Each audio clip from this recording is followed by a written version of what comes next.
Hey guys, welcome to my channel Bhavana Gupta. आज हम जो टॉपिक पढ़ने जा रहे हैं वो है Fortune at the bottom of pyramid.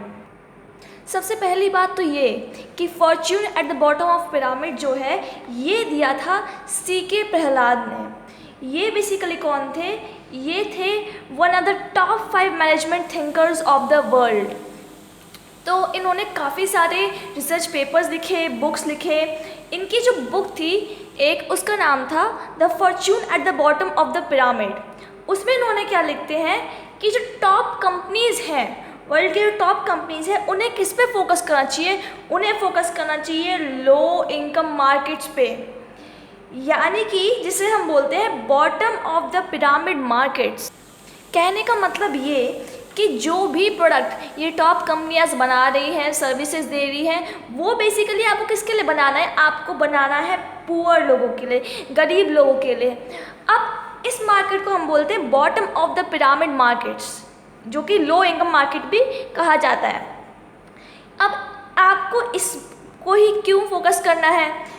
क्योंकि इसके अंदर 4 बिलियन की आबादी है, यानी 2/3 ऑफ द पॉपुलेशन, जो कि एक बहुत बड़ा नंबर है गाइस। तो इसीलिए वो कहते हैं सीके प्रहलाद कि companies can build their Fortune for themselves and developing economies by producing and distributing products and services for the aspiring poor. कहने का मतलब ये है कि कंपनीज बहुत सारा पैसा छाप सकती है, बहुत हाई लेवल पे ग्रो कर सकती हैं, अगर वो फोकस करें, वो टॉप कंपनी इन सब को फोकस करें जो कि पुअर लोग हैं, उनके लिए प्रोडक्ट्स बनाए, उनके लिए सर्विसेज बनाए। तो ये जो bottom of the pyramid market है, इनके हम फटाफट से कैरेक्टरिस्टिक्स देख लेते हैं। सबसे पहले कैरेक्टरिस्टिक ये है कि कस्टमर्स जो होते हैं जनरली इसके वो बिलोंग करते हैं रूरल एरियाज़ को, यानी गांव के होते हैं या सब अर्बन एरियाज़। दूसरी बात, क्योंकि गरीब लोग होते हैं तो इनके पास जनरली कम एजुकेशन होती है या फिर नहीं होती है। तीसरी बात, जो बड़ी बड़ी कंपनीज़ हैं, एमएनसीज़ हैं, वो जनरली इग्नोर कर देती है इन कंज्यूमर्स को। वो सोचती है कि ये जो पुअर लोग हैं बेसिकली नॉन कंज्यूमर्स हैं, यानी कि कुछ कंज्यूम करते ही नहीं हैं। तो क्यों? क्योंकि इनकी लो परचेजिंग पावर है, ये ज़्यादा महंगी चीज़ को अफोर्ड नहीं कर सकते हैं।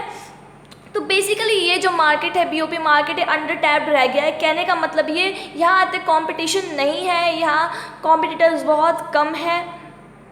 तो अब बेसिकली बात आती है कंपनी को क्या करना चाहिए, व्हाट शुड कंपनीज डू। पहली चीज़ जो कंपनी कर सकती है वो ये है make radical innovation in technology.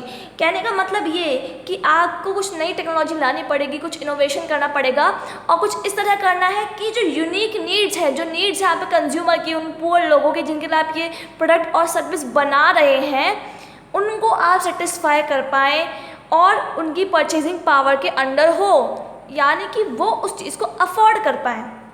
दूसरी बात ये है कि रीडिफाइन स्केल ऑफ ऑपरेशंस। देखिए, जो स्केल ऑफ ऑपरेशन यानी कि आप किस लेवल पे आप चीज़ों को बना रहे हैं। जनरली क्या होता है, कंपनी कोई भी चीज़ बनाती तो बड़े लेवल पे बनाती है, यानी कि बिगर इज़ बेटर। उसमें वो बिलीव रखती है कि बड़े लेवल पे स्केल ऑफ ऑपरेशन होना चाहिए, लेकिन कंपनी को चेंज करना चाहिए से उन्हें स्मॉल स्केल ऑपरेशंस कैरी करने चाहिए combined with world scale capabilities. और कंपनीज क्या कर सकती हैं?